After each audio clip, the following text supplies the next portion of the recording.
All right, so I'm Todd Richardson. I'm the General Deputy Assistant Secretary for the HUD's Office of Policy Development and Research. And I want to welcome you to today's PD&R Quarterly / Stakeholder Huddle. We're collaborating with our Office of Public Affairs on these events. So for those of you who are new to this event, I'm going to tell you how we do this, and then I'll be introducing Secretary Carson.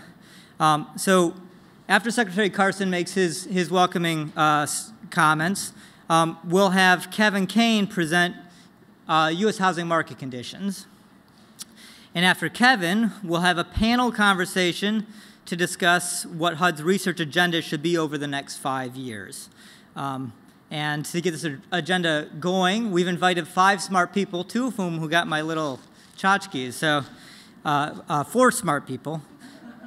5. You said 4. Okay, anyways, we've invited 4 outside smart people to come up and talk to us about what they think we should be doing for research, and then we would invite some conversation from you on what we should be doing research on. And of course, we're not going to get all of your good ideas, and you will have good ideas after you leave. So at huduser.gov, we have set up a what we are calling a forum discussion, right, around several areas where you can go to huduser.gov, go to Research Roadmap Forums, and you can put down your ideas there so we can collect all of the great ideas for what research we should be pursuing as a country over the next 5 years. So I'm going to look and see if... excellent. So now it is my job to introduce Secretary Ben Carson, who really needs no introduction to this group, I know. But since today is about developing a research agenda for HUD, I wanted to talk about Secretary Carson and HUD's research. So Secretary Carson not only knows the research we're doing here at HUD, but he's putting it into action. One very good example of this was the recent Secretary's task force for HCV improving the number of landlords that are participating with our HCV program. We had some research that showed we had a problem in that area. He read that research and he tasked us to figure out how to solve it. And so coming out this year will be a lot of activities to try to improve participation of landlords in the HCV program. He also challenges us to do a lot more with the research that we have. He's been challenging us to do a lot more research, which is why we're here today. As many of you know, we're struggling in some housing markets with keeping up with the demand for housing. Supply is not keeping up. That's creating a major problems. We need research to help solve those problems. Innovation is at the heart of American economic strength, and Secretary Carson has recently created a new office within PD&R, the Office of Innovation, to help us test some innovative ideas. So with that in mind, it is my pleasure to introduce Secretary Ben Carson, the 17th Secretary of HUD.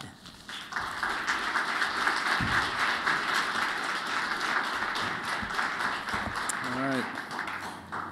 Well, thank you, Todd, for that introduction and for the wonderful work you and the whole staff in PD&R do every single day. And thank all of you for being here to help us build out our research roadmap.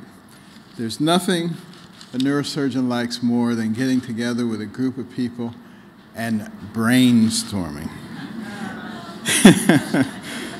I couldn't help it. Anyway, you're all here because your organizations really provide an effective voice for the hundreds of thousands, if not millions, of men and women we strive to serve every day. Your input and feedback deliver an indispensable source of wisdom for the issues that we're facing in the housing industry.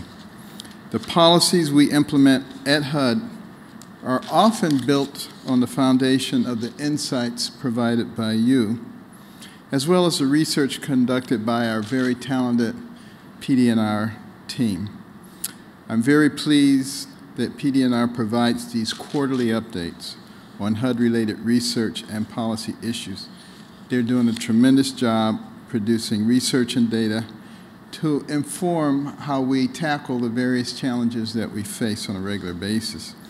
By channeling our many voices, our HUD research roadmap can act as a vital organ that helps communities, and government plan for the future. As a doctor, I'm quite familiar with another organ that helps us plan for the future, the human brain. Prior to becoming HUD Secretary, my life work as a pediatric neurosurgeon was to protect, treat, and heal the human brain. The brain is not a monolith, but rather the spectacular sum of all its highly localized and highly specialized parts. Indeed, the brain runs itself on the principle of regionalism. If I were to ask you, for instance, to look from a dark area in the room to one of the bright lights, you could do that pretty quick.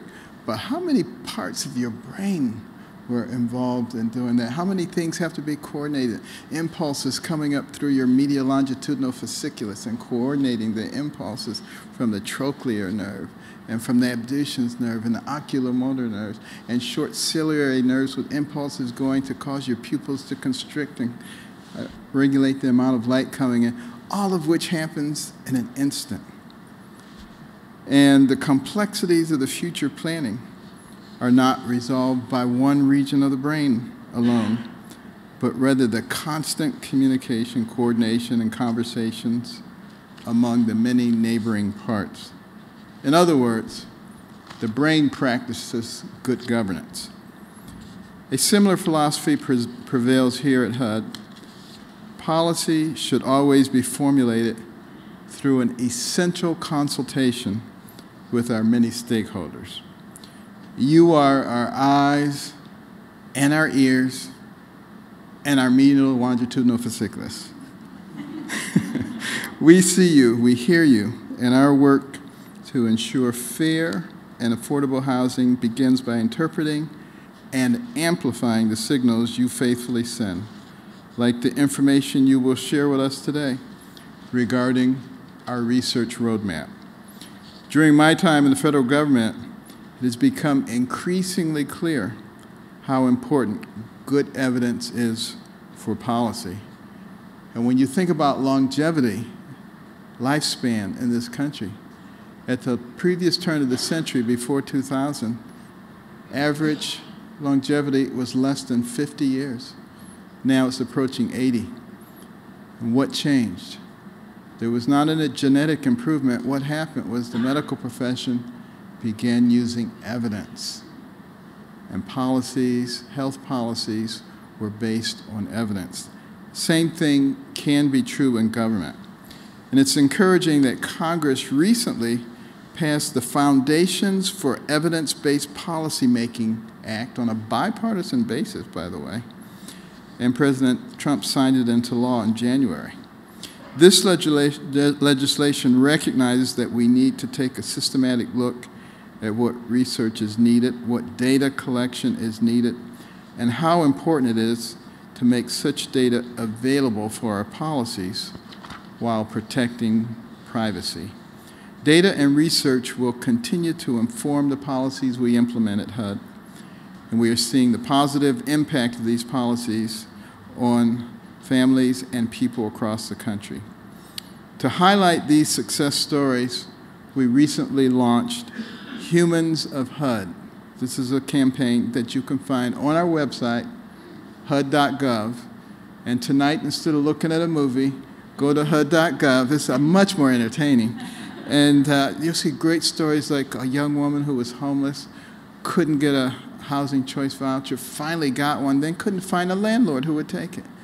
Finally found one, got involved in our family self-sufficiency program, started taking nursing classes, became a nurse and a homeowner and a landlord who accepts housing choice vouchers. So full 360 degrees.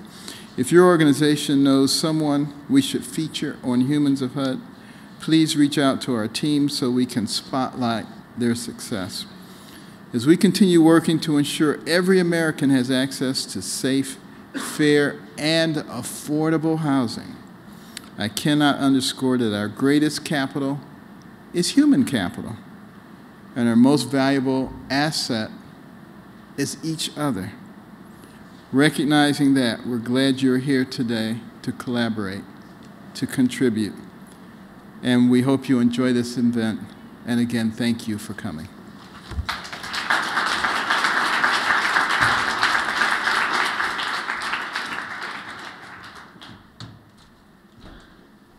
Thank you, Secretary Carson. So, Kevin, excellent. So PD&R has 28 field economists in 10 regions, 10 regional offices in the, across the United States. Housing markets are local, and our field economists keep an eye on the housing markets across the country.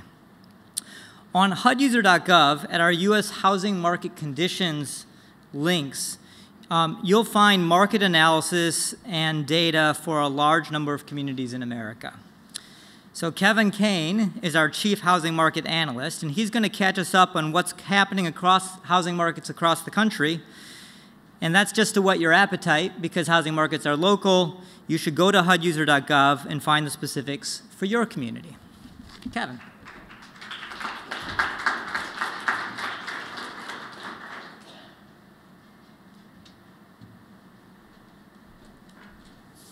So thank you, Todd. It's always a tough spot following the Secretary. I do make a couple promises to you that I will try to minimize my references to the medial longitudinal fasciculus, keep those to a minimum, and I also will not throw things at the audience.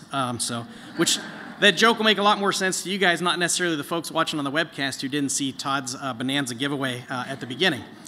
But today, we're going to provide an update on national, regional, and local economic and housing market conditions as of the fourth quarter of 2018. Before I begin, I want to give thanks to Randall Goodnight, Wendy Ip, and Marissa Dolan. They are three of those field economists that Todd referenced. They're the ones who put all the maps together that you're going to see in my presentation this afternoon. We try to be consistent in the color schemes of all the maps, where brown indicates worse off conditions or declines in a variable, and blue indicates improvements or better conditions. First, we'll discuss the economy, then we'll look at the sales and rental markets across the country. This first figure shows the year-over-year percentage change in non-farm payroll since 2008, looking at both the 12-month and 3-month moving averages through December of 2018. Non-farm payrolls are a measure of the number of jobs in the economy. The 12-month average is shown in blue, and the 3-month average is shown in red. During 2018, non-farm payrolls averaged 149.1 million jobs. This was up 1.7%, or 2.5 million jobs from a year ago. The rate of growth was up from 1.6% a year ago and represents a reversal of a trend of slowing rates of growth during 2016 and 2017. The 3-month year-over-year average through December was up by 1.8%. And you can see the red line is slightly above the blue line. Total job gains during the fourth quarter were led by the professional and business services sector, which added 564,000 jobs. This was up 2.7%. And the education and health services sector, which added 503,000 jobs, an increase of 2.1%. The mining and logging subsector had the fastest rate of growth in the country, up by 8% from a year ago, and the construction sector had the second fastest rate of growth, up by 4.5%, or 323,000 new jobs. Every region in the country added jobs during the fourth quarter relative to a year ago, so the entire country is shown in blue. The year-over-year rate of growth for the nation during the fourth quarter was 1.8%. This was up from an increase of 1.5% a year ago. The 5 regions that are in the darker blue grew at a faster rate than the national average, and you can see that's in the western half of the country and also in the southwest. Growth was strongest in the Rocky Mountain region, up by 2.6%, with Utah, Wyoming, and Colorado among the top 10 fastest growing states in the country at 3.1, 2.8, and 2.7% rates of growth respectively. The national unemployment rate was 3.6% during the fourth quarter. This was down from 3.9% a year ago. Regions in blue had an average unemployment rate that was at or below the national average, while those in brown were above it, with the unemployment rates ranging from 2.6% in the Great Plains to 4.1% in the Pacific and the Northwest. On a state level, rates ranged from lows of 2.1% in Iowa, New Hampshire, and Vermont to 6.2% in Alaska. Relative to a year ago, unemployment rates were down in 9 regions, and they were up 0.2 percentage points in the Rocky Mountain region to 3.2%. This is largely due to an increase of 0.5 percentage point in Colorado to 3.4%. The largest regional decline in unemployment occurred in New York, New Jersey, which was down by 0.8 percentage points. And let me give a quick overview of current housing market conditions. Sales markets are generally a mixture of balanced to tight throughout much of the country. As a bit of background, balanced conditions exist when the quantity of housing supplied equals the quantity demanded. Soft markets occur when the quantity of housing supplied exceeds the quantity demanded, and we have a housing surplus. And tight markets occur when demand exceeds supply and we have a housing shortage. All 3 home price indices show that home sales prices were up about 5 to 6% relative to a year ago. Home sales nationally decreased by 1% during 2018, and that's based on CoreLogic data. Based on the current rate of home sales, there's a 6.6 month supply of new homes as of the 4th quarter of 2018. That compares with a 5.5 month supply a year ago. And there was a 3.7 month supply of existing homes. That's up from a 3.1 month supply a year ago. The inventory of new homes was up by 17% last year, and the inventory of existing homes was up by 5%. The sales vacancy rate was 1.5% in the 4th quarter. That's relatively unchanged from 1.6% a year ago. Apartment markets around the country are relatively balanced. According to Reese, the national apartment vacancy rate was 4.9% in the 4th quarter. This was up by 0.3 percentage points, and rents were up by 5% relative to a year ago. 61% of apartments that were completed in the 3rd quarter of 2018 were absorbed in the 4th quarter. That compares with a rate of absorption of 57% a year ago. And finally, multifamily permitting increased by 5% in the 4th quarter relative to a year ago. Let's take a look at regional conditions across the country. These are assessments that are provided by our field economists. Relative to last quarter, improvements in an area are shown in blue, and declines in conditions are shown in brown. On the sales side, conditions in general seem to be a mix of balanced and tight conditions. In the Midwest, some markets have moved from balanced to slightly tight conditions. The most notable change in that region occurred in Detroit, where home prices rose by 21% in the 4th quarter. That compares with a 6% increase in the 3rd quarter, while home sales declined by 26% in the 4th quarter. Active inventory in Wayne County, which is the county that includes the city of Detroit, was down by 25% from a year ago. On the rental side, many apartment markets are balanced in the country. Slightly tight conditions in several mid-Atlantic markets, such as Philadelphia, Baltimore, and Washington, D.C., have become more balanced. Apartment vacancy rates have been rising over the past year. Many markets in the Pacific have tightened a bit, with declines in vacancy rates in many major metro areas. Here we see the change in the 3 major home price indices. All 3 indices have shown year-over-year price increases since early to mid-2012, but the rate of growth has been slowing since 2018. In December of 2018, all 3 indices were trending at around 5 to 6% increases from a year ago. Relative to a year ago, the rate of home price increase was down by about 1.5 percentage points. This next map shows the change in the CoreLogic index across the country on a state level from 1 year ago. Nationally, the increase was 5%. Prices were up in all states except for one, the one lone state there in brown, North Dakota, which had a decline of 1%. Prices in the 2 lighter shades of blue increased by less than or equal to the national average, and prices in the 2 darker shades of blue were up by more than the national average. This was led by Idaho, up by 12%, Nevada, where prices were up 11%, and Utah, up 9%. And you can see those shown in the darkest shade of blue.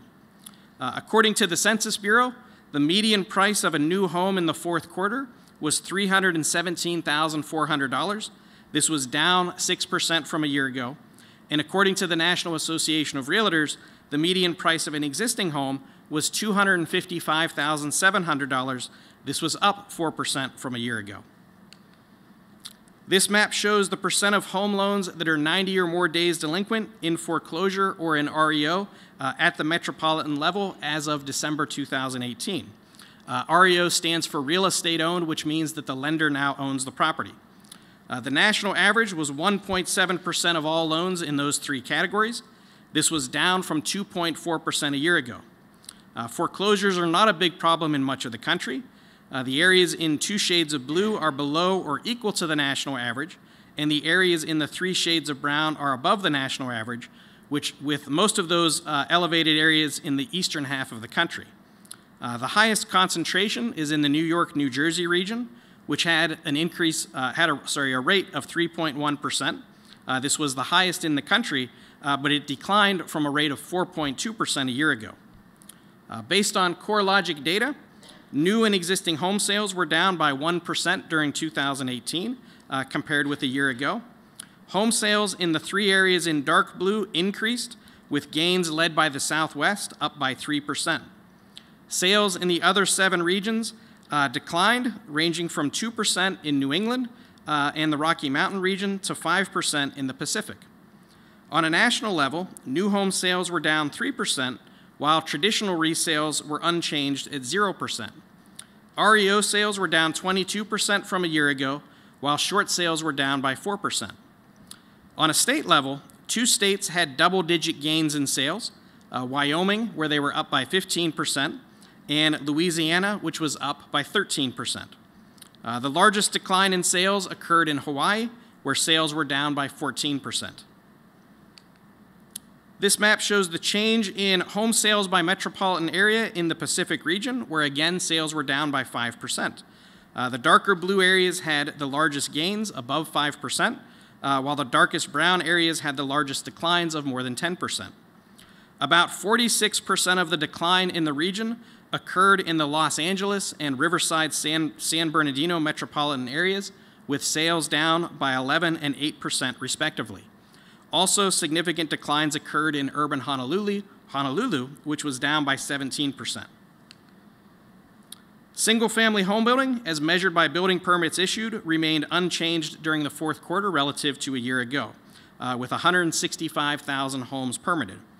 The number of homes permitted increased in only 2 regions, led by a gain of 21% in New York, New Jersey. The number of homes permitted decreased in 7 regions, with the largest declines in the Great Plains, down 11%, and New England, down 8%. Permit activity was unchanged in the Southwest. On the multifamily side, the number of multifamily units permitted increased by 5% to 116,000 units during the 4th quarter. Multifamily permitting was up in 4 of the 10 regions, with gains ranging from 7% in the Southwest to 47% in the Southeast. The number of multifamily units permitted declined in the other 6 regions, with declines ranging from 2% in the Northwest to 24% in the Great Plains. And now let's take a look at rental markets across the country. This map shows the average apartment vacancy rates for each region. According to Reese data, the national apartment vacancy rate was 4.9% during the 4th quarter. Vacancy rates ranged from 4% in the Pacific to 5.7% in the Rocky Mountains and the Southwest. The 6 regions in blue had a vacancy rate that was above the national average, and the 4 regions in brown were below the national average. According to the Census Bureau, for the entire U.S., the overall rental vacancy rate was 6.6% in the 4th quarter. This was down from 6.9% a year ago. This map shows the change in apartment vacancy rates during the 4th quarter relative to a year ago. The national vacancy rate for apartments increased by 0.3 percentage points. Regions in dark blue increased by more than the national average, while those in lighter blue increased by less than or equal to the national average. Rates increased in every region except for the Southwest, which remained unchanged. Gains ranged from 0.2 percentage points in the Mid-Atlantic to 1 percentage point in the Rocky Mountains. And let's take a closer look at the Rocky Mountain region, which had the highest vacancy rate for all the HUD regions and the largest increase from a year ago. The regional apartment vacancy rate was 5.7%, up from 4.7% 1 year ago. This map shows the change in vacancy rates for 11 metropolitan areas, where brown is a decline and blue indicates an increase or no change. Rates were up in 5 of the 11 metropolitan areas, led by Provo-Orem at 3.2 percentage points, Fort Collins at 3.1 percentage points, and Denver, which was up by 1.2 percentage points. On the rent side, rents were up by 5% nationally according to Reese data. Rents grew in all regions of the country, again, the whole country showing in blue. The 4 regions in darker blue increased faster than the national average, led by the Rocky Mountains at 6.3% and the Northwest at 6%. The other 6 regions increased by less than the national average, with the smallest increase of 4.3% in both New York, New Jersey, and in the Midwest. The average market rent in the fourth quarter for the 274 areas covered by Reese was $1,441. Rents increased in 271 of those 274 areas, shown in blue, so you can search the map there and try to find the 3 brown dots. Rents only declined in those 3 areas. There were 14 areas of the country with a rent increase of 7.5% or more. Those are shown in the darkest shade of blue. That was led by a 21% increase in Odessa, Midland, Texas, followed by a 14% increase in Fort Smith, Arkansas, and 12% increase in Melbourne, Florida. Those are the only 3 areas that had a double-digit increase in rents during the past year. Let's take a closer look at the Great Plains region, where rental growth was 4.9% in the fourth quarter. Rents grew in 5 metropolitan areas that had more than 500,000 residents, and they ranged from a 3.7% increase in Wichita to a 5.3% increase in Kansas City.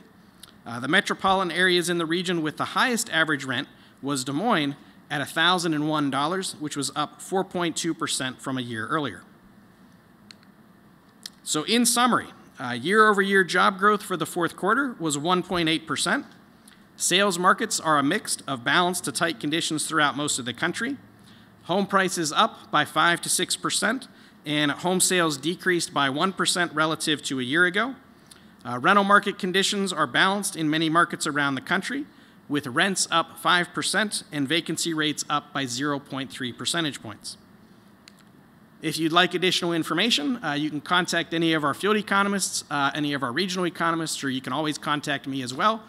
So thank you very much. At this point, very pleased to hand things back over to Todd, who's going to introduce Marge Martin as our panel leader today this afternoon. So thank you.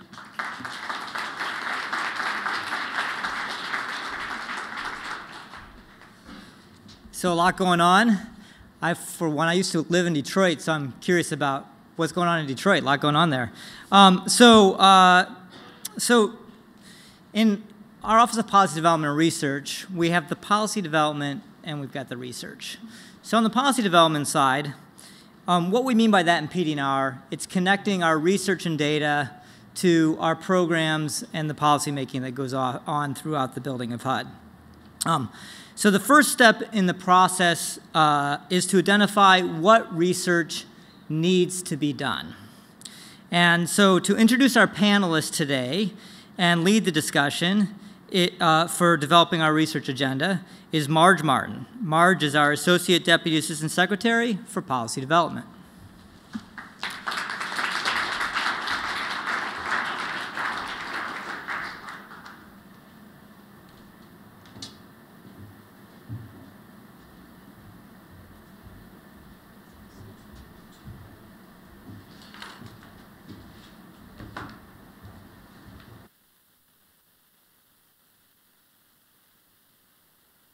Todd, pull this microphone down. I started the day at a microphone at 5:30 this morning teaching my spinning class, but this is a little bit of a different venue, so bear with me. I need my glasses.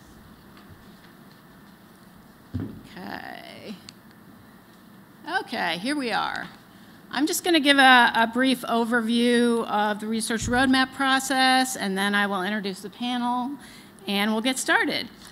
Here are a couple of things I want to discuss as framework for our panel discussion.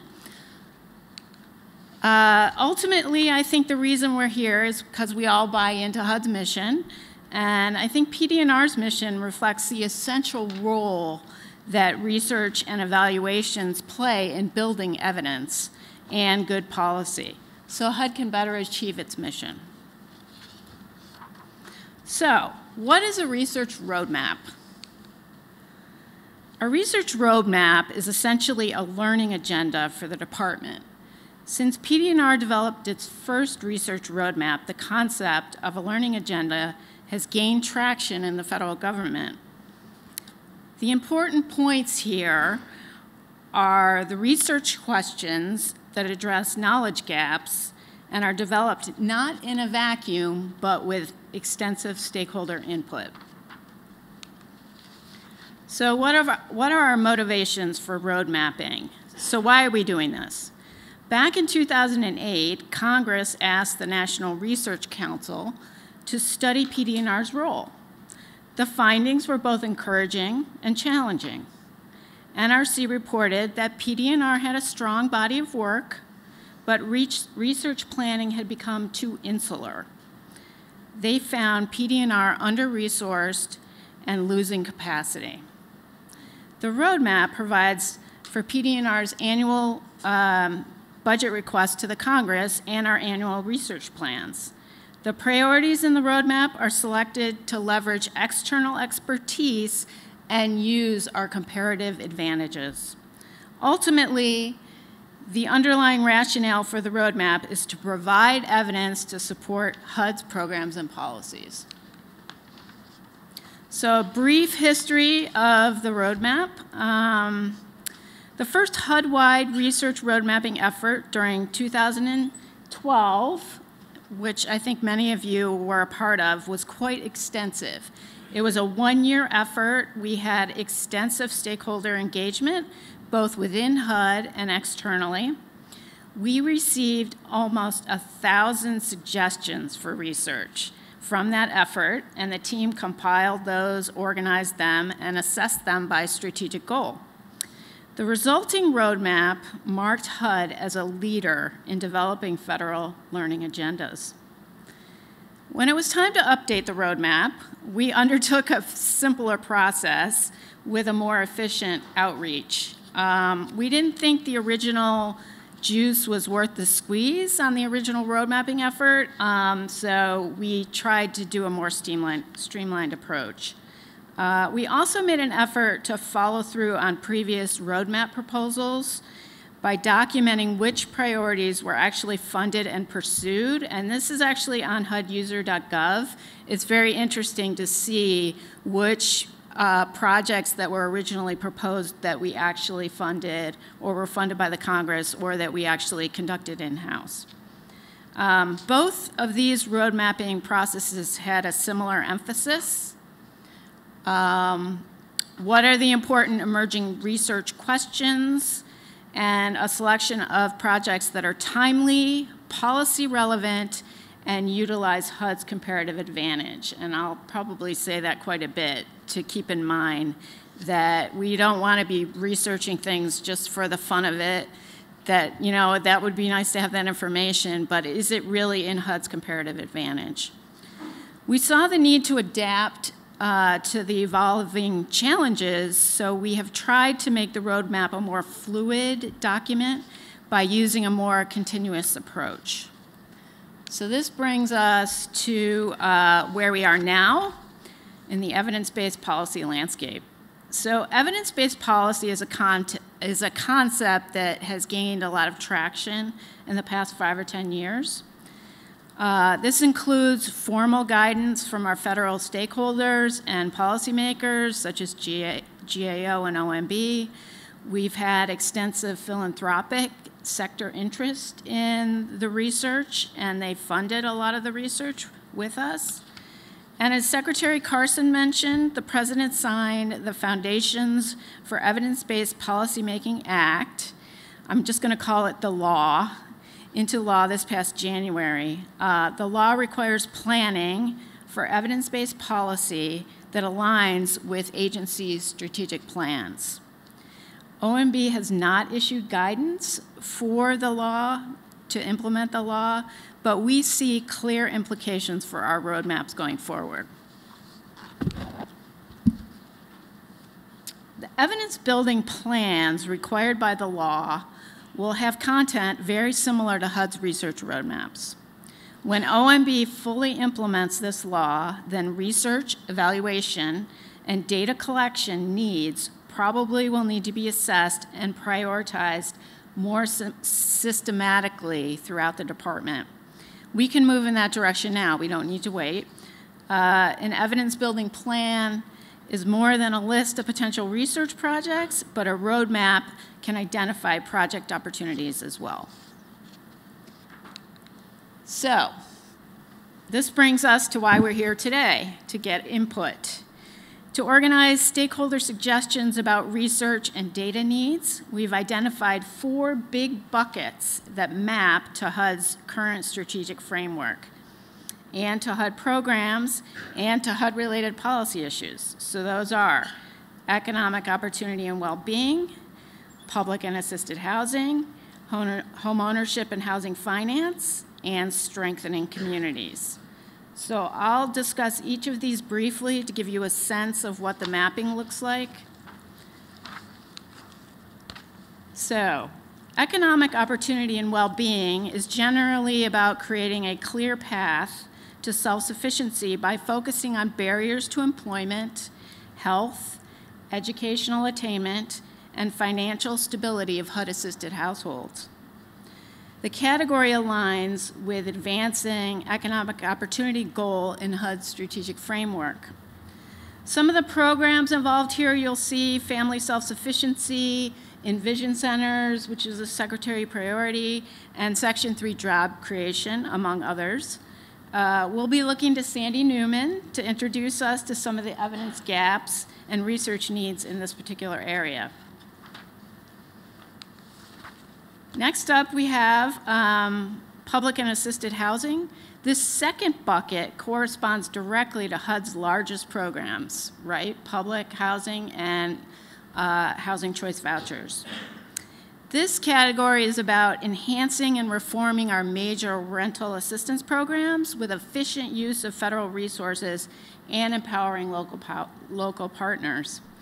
As I said, this involves our largest HUD programs, especially the Housing Choice Voucher Program. We have a number of major program demonstrations already underway in this space: RAD, the rent reform demonstration, and the expanded Moving to Work demonstration. And Adrienne Todman will provide some practitioners' perspective on research needs, and we're glad to have her here. Next category is home ownership and housing finance. So this category is about supporting fair, sustainable home ownership opportunities for credit-worthy borrowers and preserving and modernizing the housing finance systems. Programs covered here, the major FHA mortgage insurance programs, home ownership counseling, to name a few. Chris Herbert will bring us some insights from the Joint Center. And then our last category, but not least, is strengthening communities. As you can see, strengthening communities category is a very broad category and touches on much of HUD's mission. Major subgroups in this category include community development, regulatory barriers, disaster recovery, building technology, et cetera. And some of the programs involved with this are CDBG, Treasury's new Opportunity Zone program that's getting a lot of attention right now, and energy efficiency in HUD housing, and a whole host of other programs. And we'll look to Jennifer Vey of Brookings to identify the evidence gaps in these areas.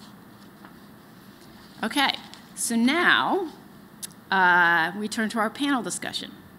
We've brought together a diverse group of leaders from the advocacy, think tank, and academic community. Each member of our panel has worked extensively in the topic area that I've just outlined. So one note, their job is not to provide an exhaustive history lesson. These topics are way too broad and way too interconnected. Rather, they're going to draw from their personal experience to talk about recent examples of research shaping policy, new directions in research or policy making, and what they view as some of the most critical gaps in what we don't know as a research community.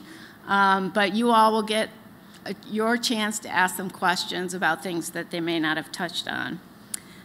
So I'm going to introduce the panel now, and each will have 5 minutes to frame their topic area, and then we'll have the question and answer session.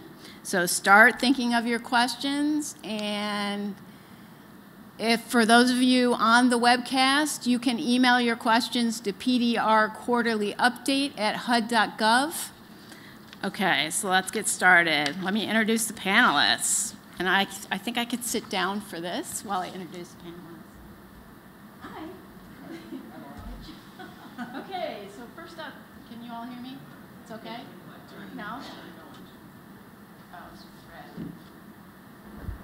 All right. Okay, so first up is Sandy Newman. Sandy is a professor of policy studies at Johns Hopkins University, where she also directs the Center on Housing, Neighborhoods, and Communities. Sandy's interdisciplinary research focuses on the effects of housing and neighborhoods on children and families, and on the dynamics of neighborhood change. Her current research includes studies of the effects of housing affordability on child, adolescent, and young adult well-being. And then Adrian Todman is the CEO of NARO, the National Association of Housing and Redevelopment Officials. NARO, membership organization of almost 20,000 housing and community development agencies throughout the country, who house 7.6 million people. Before joining NARO, Ms. Todman served as the executive director of the District of Columbia Housing Authority. That's a big job. Chris Herbert is the managing director of the Joint Center of Housing Studies at Harvard University. Chris has extensive experience in conducting research related to housing policy and urban development, focusing on the financial and demographic dimensions of homeownership and the homeownership policy implications of the Great Recession. In addition to his role with the Joint Center, he is also a lecturer at the Harvard Graduate School of Design and serves on the board of directors of Freddie Mac, among others. Jennifer Vey is a senior fellow and director of the Center of Transformative Placemaking at Brookings Institution. Jennifer's work primarily focuses on the connection between placemaking and inclusive economic development in the digital economy. And I'm going to leave the last part of her bio because I don't have any prizes to give out, but I have a trivia question. Only one of these panelists has never worked at HUD before. Who is it? Anybody? Take a guess. Jennifer, no. Jennifer has worked at HUD before as a community development specialist. Chris, yes, Jill, you're right. You know Chris, and you've been at HUD before. Not fair. Ah, there you go. But my career's not over yet, so. All right, we're going to start with Sandy. We're going to, you just go like this. Okay. All right. Okay, hello everyone. We have only 5 minutes apiece. That's not very much time. So I decided that I would dive in to the issue of economic opportunity with one of the major conduits to achieving that, which is work. And the question on the table is, what is the best evidence that's accumulated over time about the effects of assisted housing on work, entering the labor force, work hours, earnings, and so on. And up to about 2015, so just a few years ago, we had had a lot of work done, some very good work done. And up to that point, the result pretty uniformly was really there's no effect. It's not that it is a disincentive for work, but people aren't entering the labor force or earning more as a result of assisted housing. And then the year 2015 arose, and lo and behold, two very important studies emerged at about that time, and they really have moved the needle, I think, on this discussion. but they also introduce a very intriguing puzzle that needs to be solved as we move forward in research on this topic.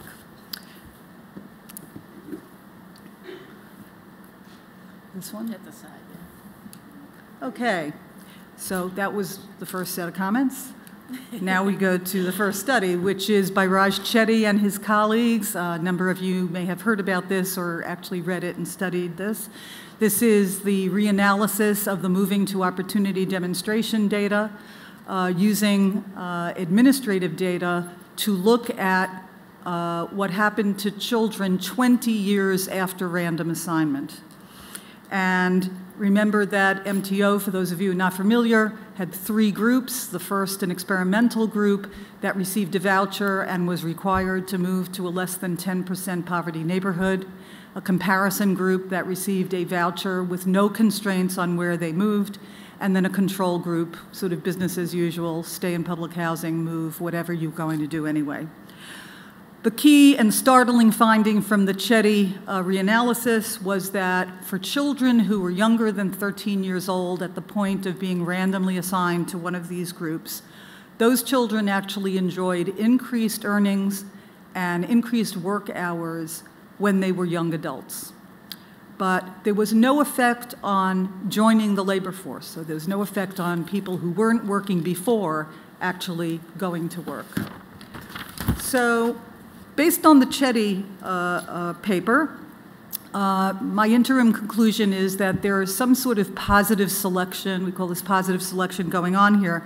That is that those who were already engaged in the labor force had the opportunity to increase their economic well-being, but those who were not engaged in the labor force experienced no particular improvement in economic opportunity as a result of the voucher. So if we look at the research implications from the Chetty study, first of all, we want to do a good job examining the difference between those who independently participate in the labor force versus those who don't, and also to test alternative approaches to engaging the full group in the labor force. There are many other implications, but I'll stop with that. Then Eric Chin, an economist who's now at the University of Virginia, took advantage of an interesting situation in one public housing development in Chicago, in which some of the buildings were demolished, but others of the buildings were not. And the families and the children who lived in the buildings that were and weren't demolished were very similar to each other. So this essentially creates what we call a natural experiment. Those in the demolished buildings had no choice about whether they moved with a voucher. They received a voucher, they had to move because their building was being torn down. What Chin found 3 to 18 years after the demolition was that children in the voucher families from the demolition increased their labor force participation as well as their wages. So these positive effects, keep in mind, occurred without the constraint of moving to a less than 10% poverty neighborhood and occurred regardless of whether the child was younger than 13 when the demolition occurred. So what's the interim conclusion from the Chin work? Well, here we have a kind of evidence of negative selection in the MTO demonstration. That is that children in families that did not volunteer to participate in the MTO research were the ones who would have benefited substantially in terms of economic opportunity joining the labor force and in terms of their earning. So what are the research implications? The first is a research design implication, which is if we depend on volunteering for a random assignment study, which we must do because of ethical standards, we are going to end up with a study that is not fully generalizable.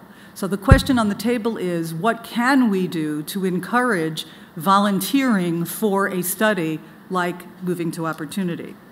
I think some other research implications include elucidating the attributes of the families who do and don't volunteer. Remember, those who did not volunteer stood to benefit by receiving a voucher, which is worth a lot of money, giving them a lot of choice, and so on. We want to unpack the black box of what it means to be a better neighborhood. This has been on the table for a very long time. The less than 10% poverty standard was used in MTO. It's not necessarily the best approach. And then parse the effect of all the different dynamics that affect a child as he or she grows up, the neighborhood plus the family, the school, housing and labor market characteristics, and so on. Thank you.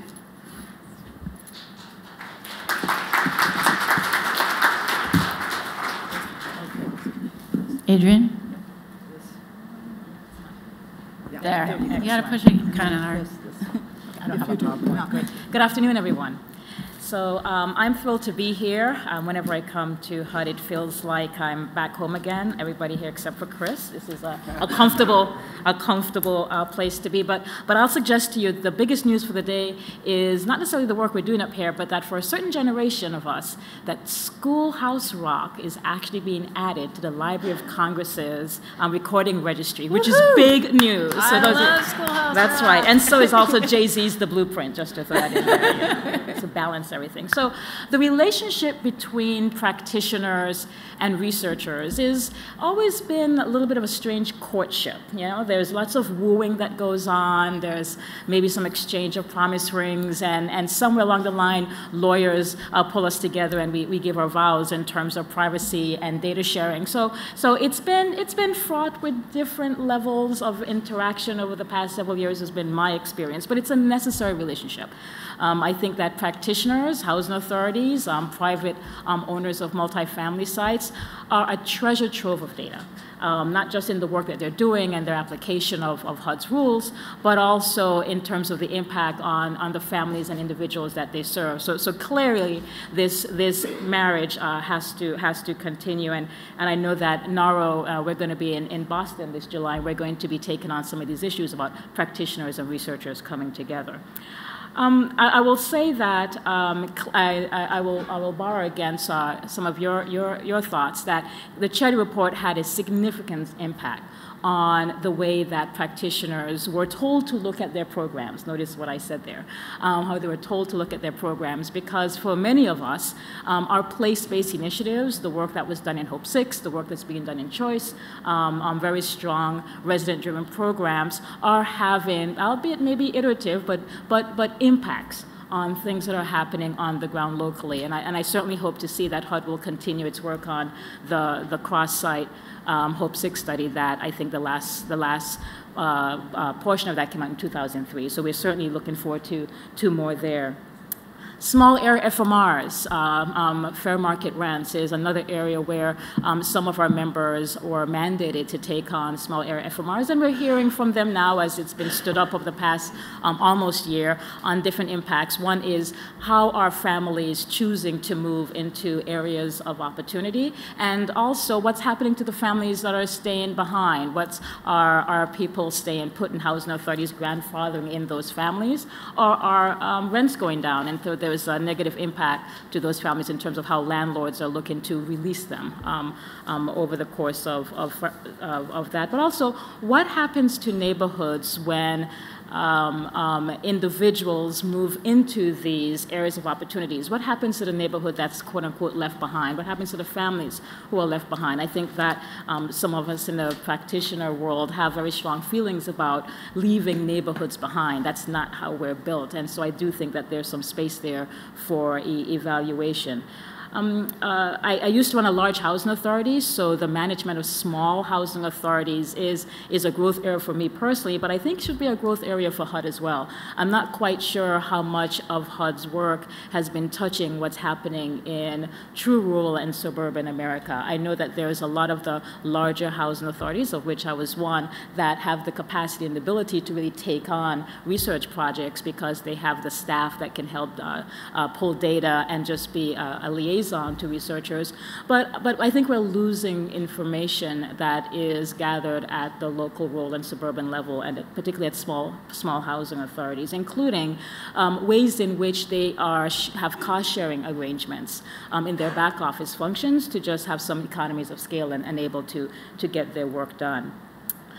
The true capital needs of public housing. This is one that I know that my team and I struggle with all the time. And what does that capital need look like in a post-RAD world? We know the HUD app study that occurred in 2010 and the assumptions that were made, but how have those assumptions changed over the past decade or more in the work that is being done at housing authorities and truly in the impact that RAD is having across the entire public housing portfolio. And I would throw in there for good favor all of the PBRA funded units as well. I think that sometimes we kind of push those private owners to the side, but I mean they have a very valuable portfolio. They have a little bit more capacity than housing authorities do to recapitalize their assets, but it's good to know what is the true cost of the capital needs for that part of our industry. And residents, which is the core of really any houser's work. And there's been a lot of conversation on the impact of housing and health, the impact of housing on education, and the question is, what does that look like? What are those real impacts? And quite frankly, at the end of the day, how are we looking to make sure that those integration of health and educational interventions are helping children not look at public housing and Section 8 as a place where they need to stay, but really try to give them the tools they need to move forward. And I would also suggest that HUD take a look at Senator Young's task force that he recommended via introduction of a bill to create an Impact of Affordable Housing Crisis Act, which is kind of the but for, right? What is the impact that public housing and all assisted and rental housing is having on families from a health perspective, an educational perspective, and employment perspective, and also, of course, and I'll end with the economic impact of CDBG, and I'll entertain questions later. Thank you.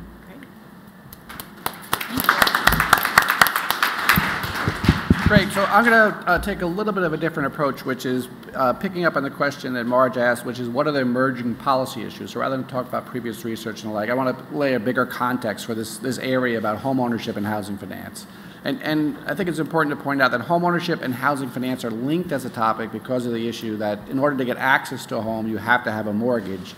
And that's the fundamental barrier in many respects, and therefore figuring out access to housing finance is an important part of home ownership policy, certainly in the context of HUD, where FHA is an enormously important lever that HUD has in terms of home ownership. Marge's slide also pointed to housing counseling. HUD's support for housing counseling is also enormously important and another really important piece of leverage. You didn't mention home or CDBG, I thought, which is interesting, because home is certainly an incredibly important source of financing for down payment assistance and even for subsidies for some new construction. And an issue for HUD, I think, in terms of these grant programs, they're so important, but they're so diffuse, and how do you think about leveraging those, learning from those, and influencing those? So let me back up, big picture. You know, it's interesting where we sit now, looking back at the previous research roadmaps and what they had to say about this area. So the last one in 2017, notably, did not have a homeownership and housing finance area.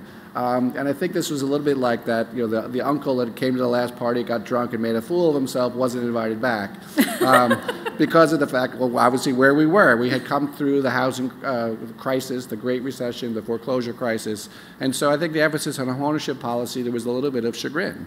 The previous research roadmap in 2014 had a lot about homeownership, but mostly it was about foreclosure mediation and loan mitigation and responses to communities affected by the foreclosure crisis. And so I have not worked at HUD, but in an earlier phase of my life at Apt Associates, I spent a lot of time here, and I was doing a lot of work with HUD in the early 2000s where the emphasis was on how do we get access to home ownership. And so I think in many respects the pendulum is coming back around to that. So the milieu we're in now, I think, is a growing recognition that, in fact, home ownership does have potentially important benefits for households. It remains an important aspiration of many families. It remains an important source of wealth accumulation over time. And if you look at the gaps in home ownership rates between whites and racial minorities, the black-white gap in particular is as large as it's ever been, or goes as large as it was in 1968 at the time of the Fair Housing Act was passed. And the homeownership rates for young adults are lower than they were in the early 1990s. And so access to homeownership remains an important question. And I think given the experience we had with that drunken uncle, I think we also have to say that access to homeownership in a way that's sustainable is incredibly important. And so as you think about the research agenda going forward, I think there's two ways you can think about making greater access to homeownership. One is better preparing buyers to be ready for homeownership, and the other is kind of bending the system to meet people where they are now. I think given the lessons from where we were, I think the emphasis should be more on the formers. How do we better prepare people to get into the housing finance system that we have, as opposed to coming up with new and different ways of bending the system? But I do think we need to have a large and systemic effort to try to prepare people for home ownership. And so the two main barriers really are informational, and how well do people understand the process, even as it stands now, to what kind of down payment do they need, how do you engage with a lender, how do you shop for a mortgage, how do you shop for a home, how do you get your credit in a situation to be ready for home ownership, how do you manage your finances to be able to save. And then the second is, I think, mechanisms for savings. And so the down payment remains the fundamental financial barrier. If you look at between the income needed and the savings needed, the lack of savings is critically important. And so I think we need to have better mechanisms for helping people to save. And one way we can help them to save is through various forms of matching to enhance their ability to save, but providing basically down payment assistance, but meeting people as they can help themselves as well.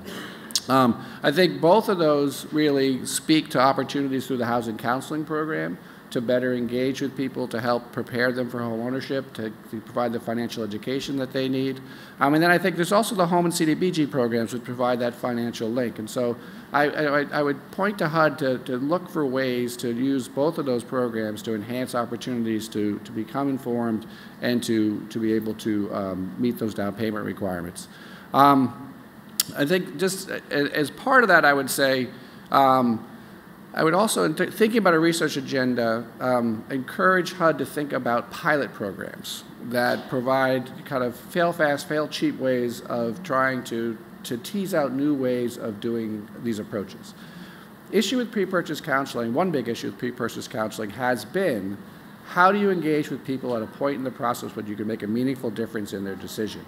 All too often, pre-purchase counseling comes as part of a process of qualifying for a certain mortgage, which means you've already found a home and applied to a lender. And so I think the issue is, how do we engage with people sooner? I was very encouraged. The pre-purchase counseling study had a report that came out looking at what they've learned about who takes up counseling and the like. So trying to think about how we can reach people earlier in the process before they've made a decision. I got the 30-second flag.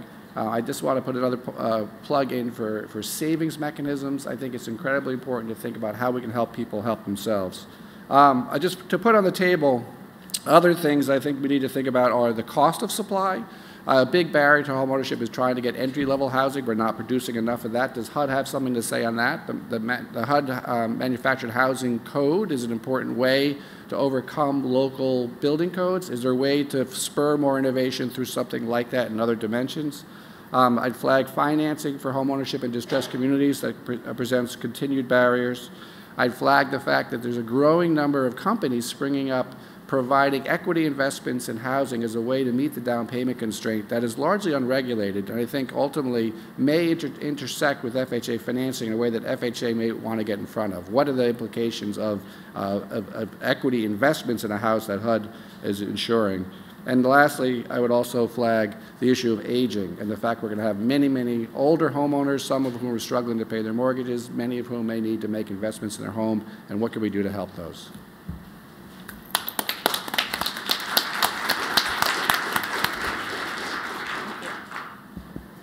All right. Good afternoon, everyone, and thank you, Marge, and everyone else at HUD for having me here today. I'm excited to be here.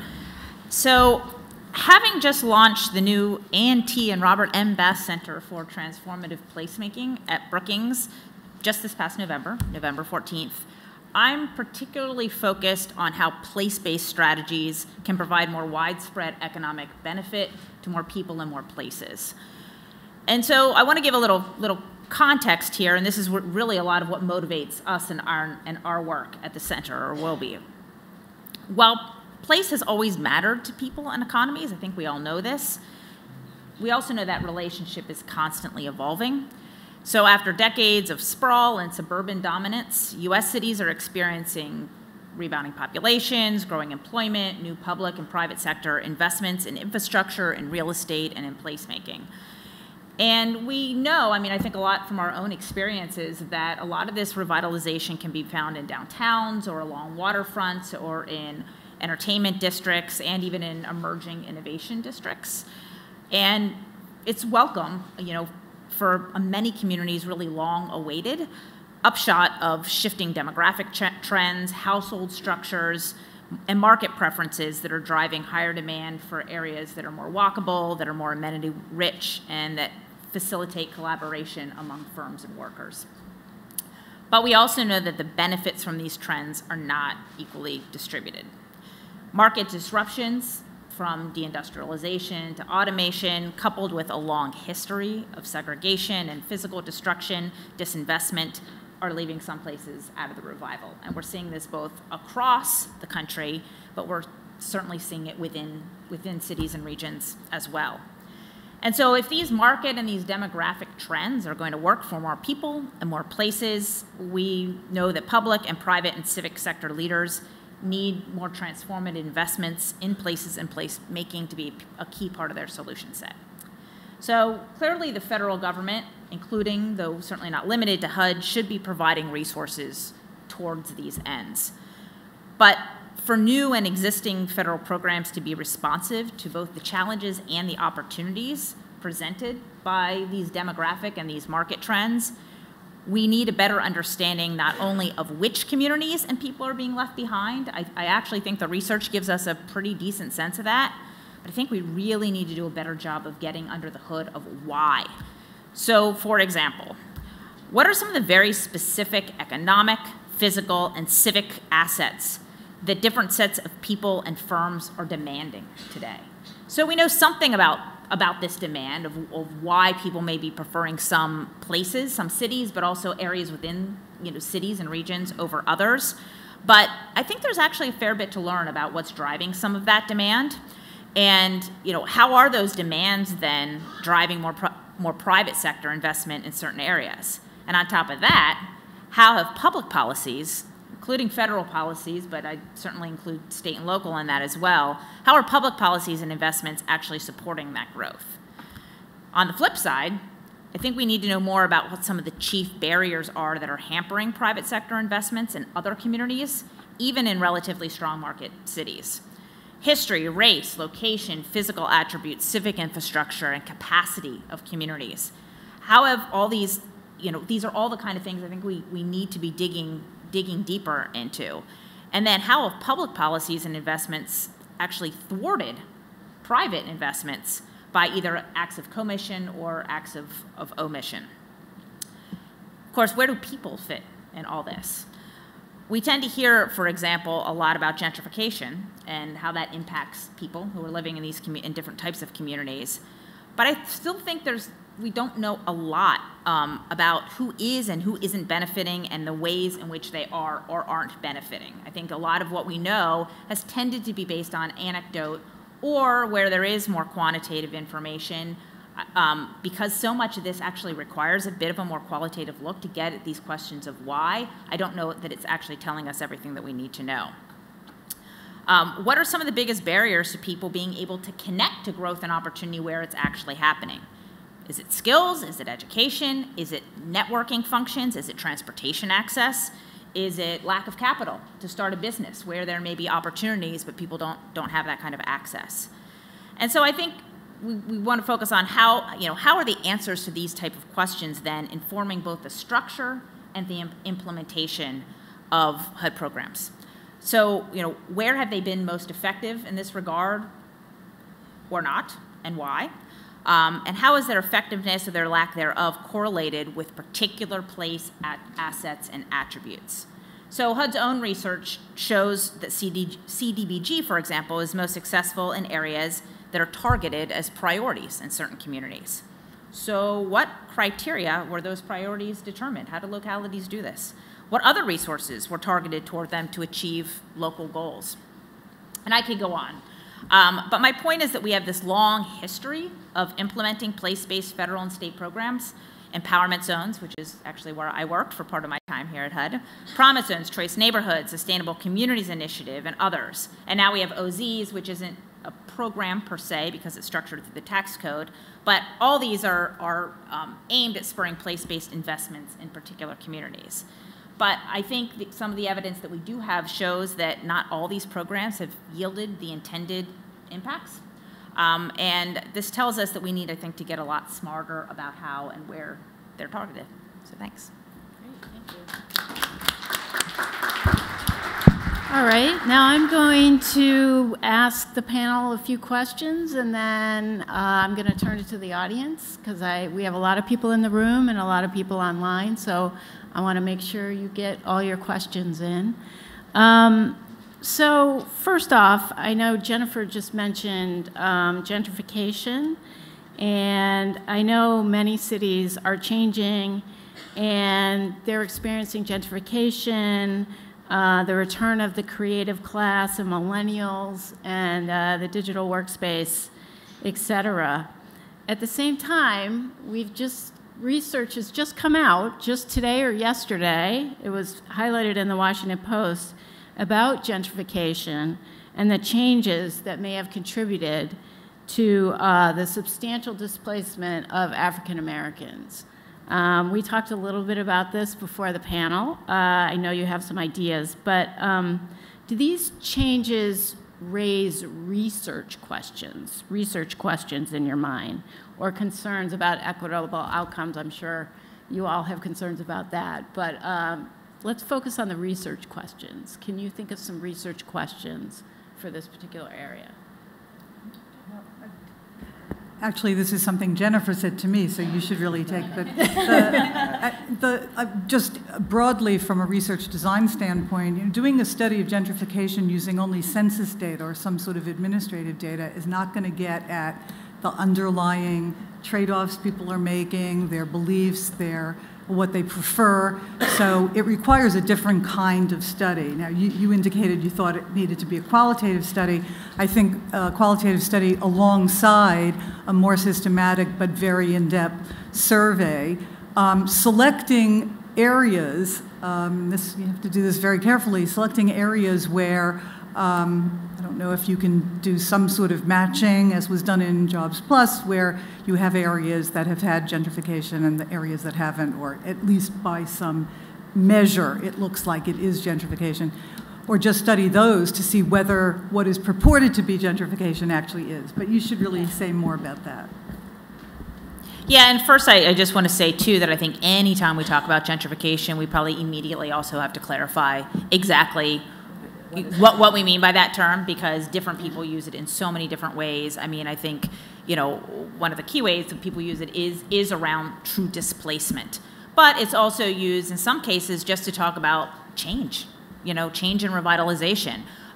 Even though it usually comes with a negative connotation, that's, change isn't always bad. And I think for a lot of communities that have been waiting for investment for a long time, some of the changes can actually be quite positive. But I think to this point, I think what's difficult is even if we narrow it to talk strictly about displacement, we do know that, one, people in low-income communities do tend to move. So sometimes, whether that's being driven by the fact that they were forced to because of, increased rents, for example, or it was something that would have been in their normal course anyway for other reasons. It's hard to know that, from a lot of the data. Also, it's just hard to know even when people are making those choices, why are they making them, right? And at what point were they making them? And where were they going? We had a little bit of a discussion, too, that one of the things I think we need to be asking within any of these housing markets is on one hand, on one hand we know that there's certain communities that have regional affordability problems. In other places, that's less the case. And so if somebody's being, priced out of their apartment but gets, a new apartment 6 blocks away, is that as problematic as if they had to move across the city or outside the city altogether where they're now further from their job? And I think we need to get a better handle on when we talk about gentrification and displacement, what are our values here in terms of what's, where we need to intervene the most? And I would just add that it's, for practitioners, a tricky question because to create new place-based solutions almost by design assumes that there's an infusion of either capital or monies for local businesses through, CDBG or through resident programs. And so, but what happens, and what I've seen happen across the country and even here in DC, which is an interesting question for HUD, the HUD housing, so the housing that is subsidized, is the one portfolio that is actually allowing lower income families to stay in the so-called gentrified areas. And so the real question is that missing middle. It is the folks who were in naturally occurring affordable housing units and people who were priced out because of property taxes. That's the real band that I think is being impacted. So that the irony is that HUD is playing a great role in maintaining affordability in gentrified neighborhoods because the units are subsidized and families are able to stay no matter their income. But I do think there's a question of that working middle class that's outside of those units. I would just add that there is, I think often forgotten in this conversation is the potential role of home ownership as a defense against gentrification. So permanently affordable housing is certainly the kind of inoculation you need. In order to prevent displacement, there has to be housing that's affordable. And so I would say that this question about is home ownership, does it provide that kind of a defense, as it were? I think there was some conversation about, ultimately people have a choice, and that if their house value goes way up, then maybe they want to cash in and realize that. On the other hand, I think for many people, it is their community, it's their home, it's their social network. And so being able to be a homeowner with appropriate defenses against rising property taxes and other things that may also still squeeze you, I think is an important question. And I think it also brings in questions about, again, on the homeownership side, which I'm carrying the flag for, issues around shared equity models and community land trusts. And so to the extent that, to the missing middle point, part of that missing middle is not just rental housing, but homeownership opportunities. In a gentrified neighborhood, the subsidies you'll need to make that happen will be larger by definition. And if you're going to provide public subsidies, there has to be, I think, an expectation or a mandate for permanent affordability. And so thinking about shared equity models of one form or another and community land trust as a means of preserving the opportunity to stay in that community is important. Challenge is you have to do it far enough ahead of time that you can afford it, because if you wait till it's already happened, the bill gets so high. Can I actually ask a research question on this? Sure. Has there been and this is a little bit outside my area of expertise, hence why I'm asking, but since you raised it, has there been a comprehensive look at the protections for property tax increases for homeowners that's looked at, at the metropolitan scale? I know the two places I've lived, those DC and Baltimore, those protections exist, so it really does thwart against, sudden rises in property taxes, but is that the case across the board? Has there been a comprehensive look at this?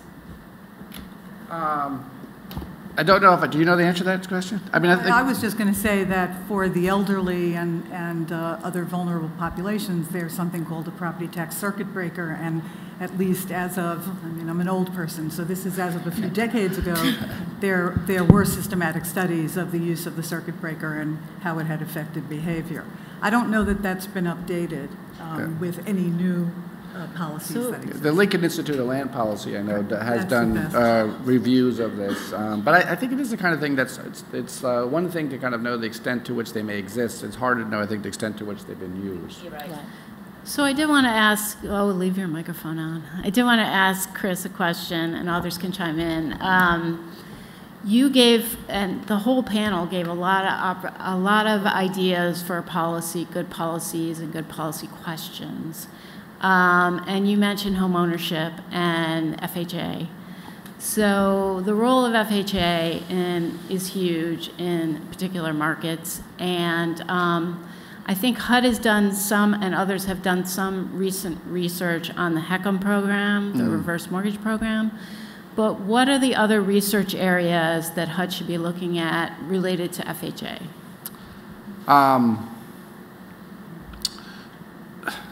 You want to get back to me? You know, you can email your. Well, a couple of things come to mind. I guess one is, you know, given where we are in that kind of policy pendulum, we're thinking again about the kind of getting into homeownership, but I really would want to urge us to kind of be ahead of the curve and think about the back end of homeownership in terms of once people own, what kind of supports do they need to be able to maintain, sustain, and succeed as homeowners? Mm-hmm. And I think so I guess I would, you know, FHA has an opportunity, given the population it serves and the fact that they are, by definition, going to face a lot more risks of various life events that may arise and the like. Thinking about innovative ways of engaging with homeowners even before trouble arises. And I think it would entail some sort of a collaborative effort between FHA and the housing counseling part of FHA to think about pilots that would say, how do we you know, you can tell statistically probably who's most likely to go into default, but how do we, you know, as soon as they close, start establishing a relationship with them? You know, issues around home maintenance, you know, when something goes wrong, issues when just financial stresses arise, even before a payment is missed. So I guess one way I would push for FHA to think about it, given the nature of the population they serve, is how can we do a better job of supporting homeowners post-purchase and heading off problems at the pass, as it were. And you said pilots again. You said it also in your opening statement. And also Jennifer mentioned place-based strategies. And Adrienne mentioned rural and smaller PHAs. So, I mean, maybe this is more of a research methods question, but how can we frame our research so that we ask the right questions, that we get answers for our programs that affect those particular groups? I mean, I think sessions like this is a beginning. I mean, one of the things that I've really valued over the last 2 years is really asking some of these smaller agencies, you know, what's keeping them up at night? How is it hard for them to actually do some of the same levels of work and same levels of, you know, compliance with some of HUD's rules with a much smaller scale of staff and maybe even talent where they're at. So, and then there's also issues around smaller agencies and the housing portfolio not having access to the kind of private capital that some other housing agencies may have. And so they're able to really deploy a strong RAT strategy or deploy a strong demo dispo strategy that really allows for the preservation of those units. But in terms of your core question, I think we go to where the answers are and ask them what's the best way to stand this up so it's not intrusive to their work. Mm-hmm. I think that one of the issues that I saw with, you know, and I was on the Research Advisory Council, so I hesitate to say this, one of the issues I saw with the creation of the Moving to Work expansion was the hesitancy of many of our smaller members to really, you know, go for it. Is just say, you know, we know Moving to Work a little bit, we hear what's happening, but you know, maybe we want to be it's more experimental in terms of what's happening locally. So I think that we need to create a safe place for smaller agencies that don't have the kind of internal capacity to pivot the way that larger ones do, and allow them to be able to have easily access to a study platform. So I want to build on that because Sandy, you mentioned, I think you mentioned about participation in these large random control trial studies, and maybe this goes to methods as well, but taking into account that we want to, you know, study place-based strategies, we want to include everyone in our studies. What are some ways or some research questions that we can get at this issue without being too intrusive? Yeah, so I think I can't think about the whole frame, but in thinking about random assignment studies where you do have to rely on volunteers, one thought, which is being used in studies in education, in particular to have low-income minority students apply to higher quality colleges and universities than they would otherwise, is a considerable outreach and information sessions within the pool of people who would potentially participate. I'm not exactly sure what happened in MTO before people were asked whether they volunteered to participate, and you should know only 25% volunteered, despite the fact that they had a 2/3 chance of getting a voucher. But I know in other studies that I'm familiar with, working off of applicant lists of families for voucher or for public housing or whatever, adding something to the pre-application about a study and do you agree to participate may not, it's great from a sort of pristine standpoint, but it actually is not the best approach if you have not provided considerable outreach and information about the study and the potential benefits of the study to the resident, how they might stand to benefit, not only the broader, increase in knowledge and understanding and making the programs better.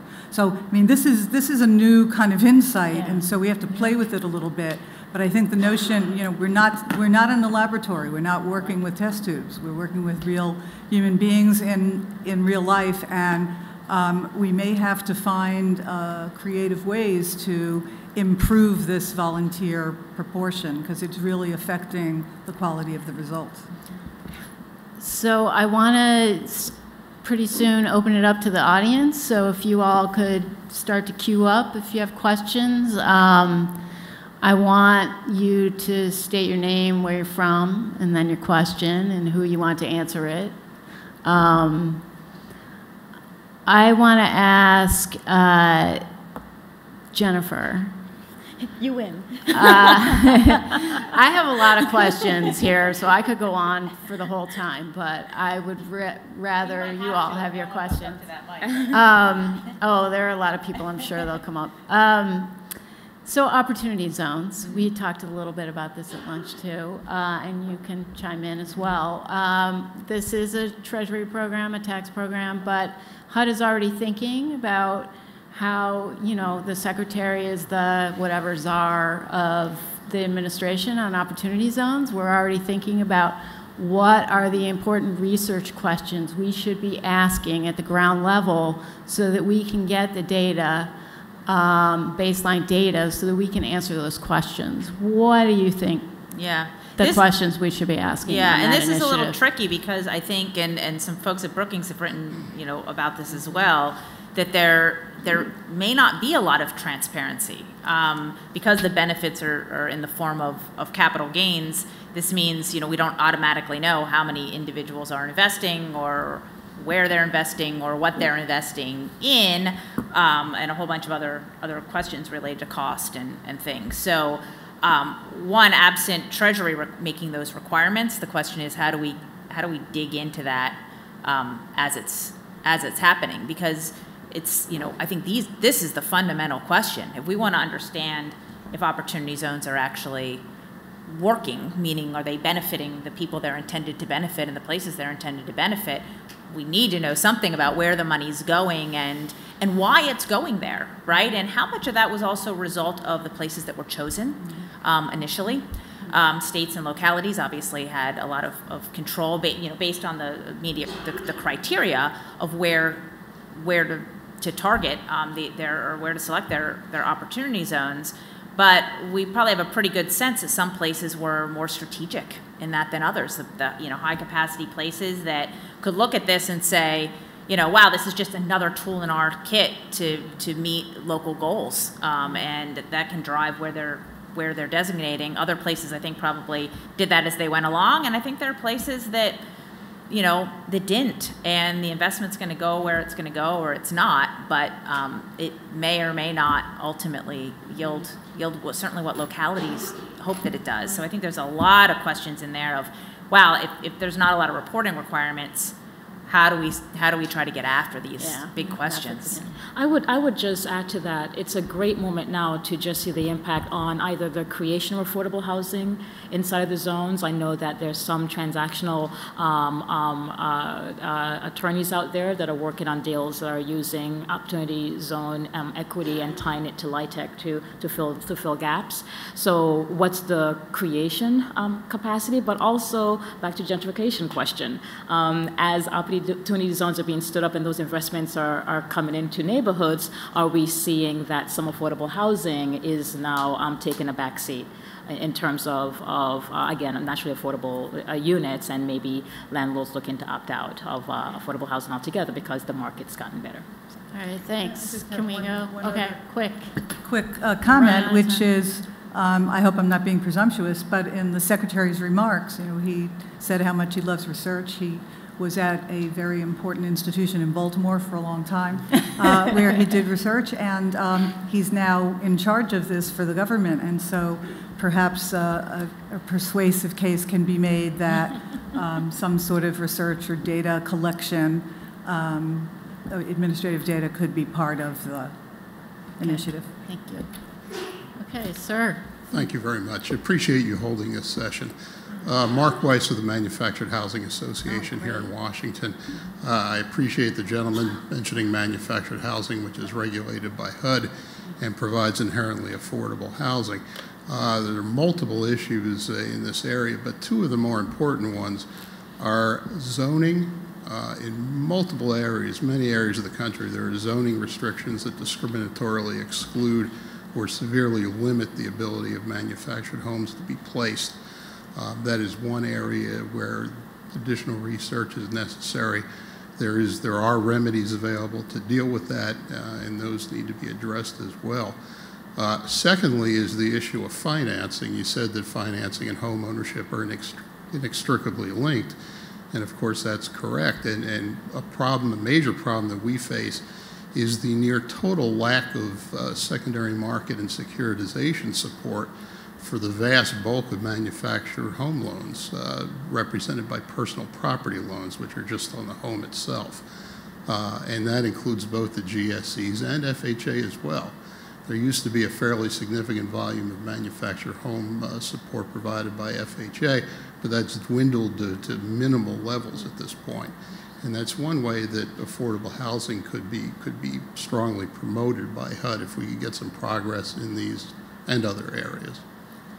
Thank you for your comment. I'm glad you mentioned that. I'm glad you mentioned manufactured housing.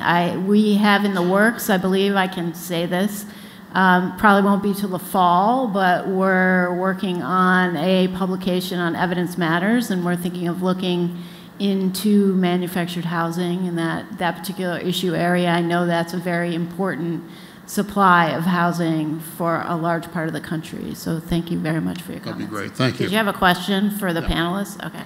Thank you. Thanks. Seth Embry with FADA. And so I have a couple of questions, I guess primarily for Ms. Todman, since we obviously work in the same industry. So one of the things I was thinking about as we talked about this, and before we even got to the Q&A portion was before we got to the whole event, was just a disconnect between some of the research outcomes and policy design, so over in PIH. And so some of the things I heard, Cindy, you had a great point about the analysis of the Chicago project where some families moved and some families didn't.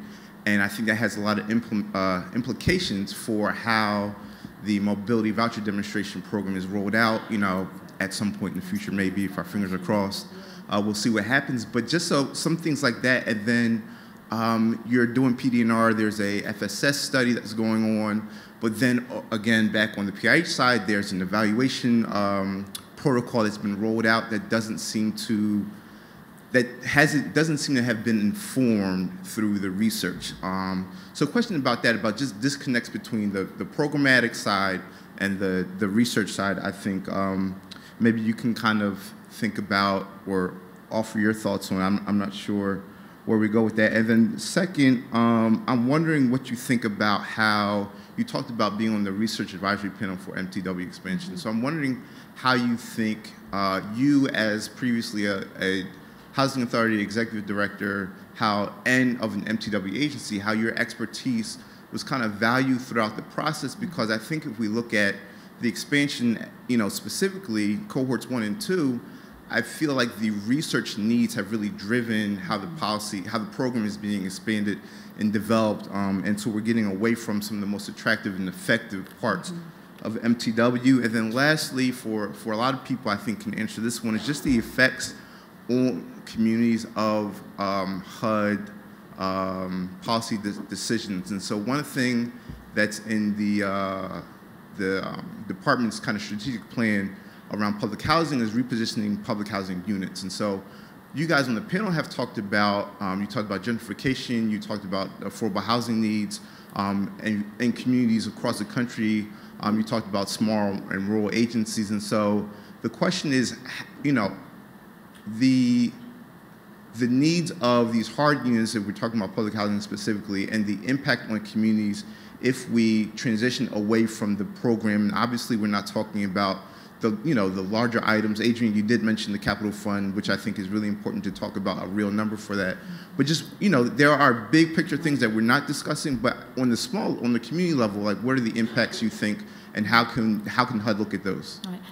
Thank you for so my colleague. Can I just frame it a little bit? There was a lot in there. If I'm happy to have you respond directly. If we can just step back and think about what are the research gaps, okay? What are the research questions? That's why we're here today. What are the research questions that we need to answer over the next 4 or 5 years to inform some of these policy issues that you're talking about? Yeah, so that's great, and I think we should definitely do that. But I also am curious about kind of the gaps in the department between research and then policy implementation. I think that we talked about these aren't test tubes that we're talking about, and I just think it's too important not to think about once something comes out of PD&R or doesn't come out of PD&R, what happens next. I think for researchers, I'm sure, is of particular importance. That's a very good point. Thank you. And I'd like to talk to you further about that, because that's kind of the goal of my office, as Todd mentioned, is to try to translate the results of the research into policy and to help policymakers make their decisions. So let's have a conversation after that. And I don't think I need to say much more. I think that there is a disconnect. I think probably everywhere where research is not necessarily seen as an applied solution in terms of the work that people do every day. I was spoiled. I ran a large agency, so I was actually able to pay attention and read and absorb a lot of what's happening here in PD&R and other think tanks like Harvard, and talk to staff about, hey, what if we did this? And it informed some of our moving to work decisions. So we were not everybody has that luxury. So I think that you almost have to be very, very intentional in applying the research. And I think researchers, we can work harder on making it easy and accessible and just really in real people speak. Excuse me, so that your average practitioner on the ground can really go, got it. And I think that's something I know that you all will work on. As relates to the Research Advisory Council, I think HUD absolutely listened to things that I had to say and other practitioners had to say, and that we see that in the research projects that are there. I think the issue was Congress mandated research projects, and so the question wasn't whether or not there would be research projects, but what would those research projects cover. And so there was a lot of healthy conversation there. I do think that when you get researchers in the room, RCTs do become the antenna of choice. I'm not a researcher, but I think we can have other ways of looking at impact. But I do think it was a very comprehensive council, and people really listened to us. Okay. Thank you. Yes. Good afternoon, everyone. My name is Brandon Frazier, representing Grounded Solutions Network. Our focus is on shared equity housing, so thank you, Mr. Herbert, for referencing that. And it was, in fact, Grounded Solutions Network that worked with the Lincoln Institute for the recent study talking about lasting affordability. And we're also in the process of finalizing another report that will be published later this year that specifically focuses on shared equity housing. So my questions are more in a macro sense when we're talking about different publications and different research projects that all operate under the same umbrella of affordable housing, identifying which research takes precedent in conjunction with congressional mandated research that you've mentioned, but also when we're talking about different statistical citations that highlight and define the different disparities that have traditionally been established when we talk about racial equity and justice and so on and so forth. Are those disparities factored in when we're talking about just by default, you're going to have a difference between the employment numbers that you had cited because we know from racial and equity components, there's going to be a lower number. So how is that applied towards confirming or validating certain statistical levels of evidence, but also when you talked about the programmatic and research gaps, and you mentioned 4 to 5 years, how do we accelerate the path between taking these, taking citations and taking research and making it applicable and palatable at the programmatic and granular level? Because we know those same local statistics, those same local numbers are the one that actually drive up those numbers as a whole. Thank you. I mean, that last point is a really good one, and we've tried in PD&R to build in interim reports and other sort of check-ins on these really lengthy studies, but we also have other mechanisms to do kind of quick turnaround. There's a huge opportunity with the data matching that we've been doing here at HUD with our assisted housing tenant data and health data, et cetera. And it allows us to answer these important research questions more quickly rather than doing a huge, gold standard study. We have seen the benefits of that, and that's come about more recently. So on your other point, you're exactly right. There's tremendous heterogeneity in the population, which makes research very challenging. And at the very least, it's incumbent on researchers to look at subgroup differences, and both of the studies that I mentioned, both Chetty and Shin, did look at subgroup differences. There were certain typical subgroups that are looked at. I think your point alludes to the fact that we may not have those subgroups exactly right, and so thinking further about how we measure heterogeneity and what's important to look at is very important. I would even cite your colleague, Andre Perry's study that talked about the disparities within Black neighborhoods as something that should be factored in when we're talking about these values and the percentages assigned to them. Thank you, everyone. Thank you. Yes. Can I just add that I think Sure. Another thing you're getting at here, or an issue here, is the data itself, right? I mean, the lag time in a lot of the administrative data, I know this is something we always grapple with, but by the time you get through the study, of data that was already a year or two old by the time you got it, you're now 4 years out. And in a rapidly changing, economy, with rapidly changing demographics, that's a trouble spot. And I don't know how we remedy that. And then even the quality of the data itself. I mean, certainly I'm sure we all, grapple with this all the time in terms of, is it the right kind of data, particularly in the economic sense, looking at like industry codes, for example, that just don't really match the reality anymore, and how do we think differently about that, let alone the fact that a lot of the data that's collected by self-reported, et cetera, that isn't really up to par. Some of the data, I mean, for example, Chris, you do the Joint Center report on housing. We are about to embark on an analysis of the American Housing Survey data from 2017, but to estimate our worst case needs numbers. I think some of this has gotten better in the homelessness work that I work in. We have annual point in time counts, and we're seeing through those the increases in homelessness on the West Coast especially, and Las Vegas in unsheltered individuals, and kind of trying to change our policies to go there, but thank you. Point well taken. Hi, I'm Leslie Gooch with the Manufactured Housing Institute. Thank you so much for inviting us here today. I wanted to just raise for you the comments that have already been made by Seth and others about taking the research and moving it into policy. So at the Manufactured Housing Institute, we don't just represent 85% of all the manufactured homes that are produced, but we also represent the lenders, we represent the retailers, the community owners, and others who are involved in the manufactured housing industry. And I actually have an example for you of an area where PD&R has been involved, but unfortunately the policy has not followed suit. And that has to do with the Manufactured Housing Survey. I won the award just a little while ago by knowing about that survey, and we care about that survey because our members are the ones that provide that information to PD&R. The justification that is used for collecting that information is that it's a statutory requirement in order to increase or to adjust the loan limits for the Title I program and FHA. So that data has been collected for years and years, and the loan limit hasn't been increased since 2009. And so that's one example of where PD&R, you're doing your work, our members are responding, but we don't see that tie on the policy side. We also have examples that PD&R is doing work. Congress had directed an analysis, this is for the home building side, of some of the rules and requirements when it comes, we're the largest source of unsubsidized affordable housing, but it is a HUD building code.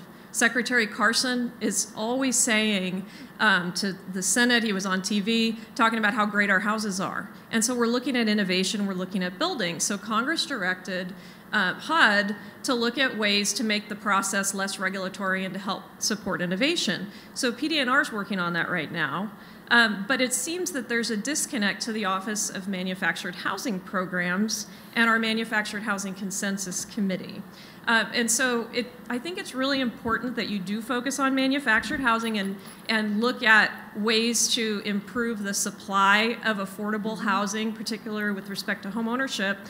But what you're doing here, it's not going to be helpful if it can't get translated over into the policy area, especially in those areas. I mean, Congress has been urging that to happen, and it's not. Okay. So what can you say about making sure that those things will happen in the future so that we do feel comfortable and excited? I look forward to working with you. Point well taken. And I look forward to working with you on this issue. Thank you very much. Thank you very much. We don't have much time left. Do you all need like a minute to do? No. Okay, we'll take one more question, then I'm going to wrap up. Okay. Hi, good afternoon. Two people. Oh, no. Oh, you want? Hi, I'm Nicole Upano. Well, we have a webcast going on, so we have to be careful. Sorry. Sorry, go ahead. Hi, I'm Nicole Upano with the National Apartment Association. I was wondering if you guys have, if there are any plans to study the Section 8 voucher program in any more detail. I know for our members, they face challenges in accepting Section 8 because of the operational inefficiencies in working with the PHA. For example, the VASH voucher program has seen great success in including those supportive services. I was wondering if there was any effort to study how that could be applied to Section 8 and make that program more successful. Anybody? Yeah, I mean, so I can't speak in terms of what HUD is planning to study, but in terms of, I did have on here, and I didn't include it, we ran out of time, behind the way that VASH seemed to be seamlessly run from the casual observer. It did have much more lens on it in terms of people were looking and measuring its success. It was a very measurable cohort inside the voucher program. So I think that there was more visibility on it and you could really track its outcomes. I think that there are a number of different ways to look at how voucher programs are being administered on the ground, and I think that HUD has already created a landlord task force that's looking, that I think is teasing out some of the issues that community stakeholders may have inside of the program. And I'll say this about that. To the extent that some of the barriers around a successful locally run voucher program. Some of those issues are teased out of this landlord exercise, because what housing authorities do, they're required to do. Now, how they do it may differ, but they're required. They have to do the inspections. They can't start the HAP payment until the inspection pass, and I know that's sometimes an issue on the ground, but I think that to the extent that connection can be made, so housing authorities have more flexibility designing local voucher programs that work for them, then I think that's a good use of that question and this time. All right, thank you. Thanks very much. I want to thank the 4 panelists. This was a great discussion. Finally, how can you contribute? So this, as I said, is going to be a process over the next several months. This is just the kickoff. Tell us how we can better support evidence-based policy. We have a couple of ways you can interact with us. You can go to huduser.gov/forums, and it's kind of an interactive way to tell us your research questions that are burning research questions. And also you can just email us. You can email, we have a special email box that goes to the people that I work with, and I will look them over as well. I want to thank everyone for coming. I want to especially thank Barry Steffen and Galen Savage Wilkins for helping me pull this together. I want to thank Sherry Thurston, who's organizing, and all the RUD staff. I'm forgetting some people, but I want to thank everyone, and thanks for coming out.